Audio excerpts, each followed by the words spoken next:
In a world that never slows down, I have learned to stand on my own. An independent woman, a devoted mother, juggling deadlines, duties, and the delicate balance of raising little Bukosi.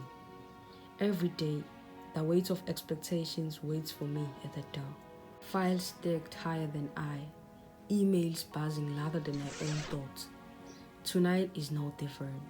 Late from work, exhausted, arms full, mind racing, and then another call, another meeting, another tomorrow demanding more than today ever. So I sit back, bent over my laptop, eyes fixed on the glowing screens instead of the small eyes watching me.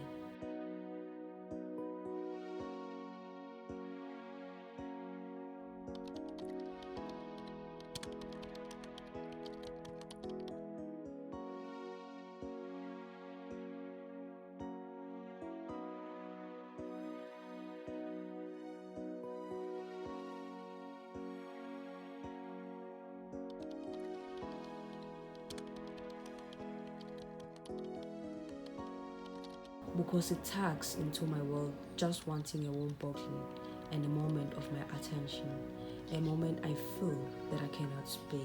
So I reaches for escape, earphones in, music up, the world muted, my child voice silenced.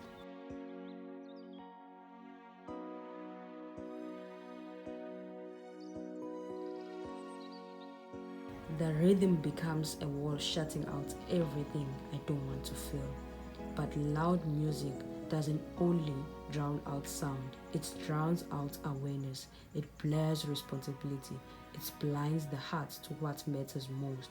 As the beat grows louder, tiny footsteps fade away. Because it slips out unnoticed, the danger creeping in with the quiet I created. Because sometimes the louder we make the noise, the easier it becomes to lose what's priceless. Kosi? Escape is never the word more than the safety of those who depend on us. No deadline is more urgent than a child's well being, and no music should ever play louder than the voice of love.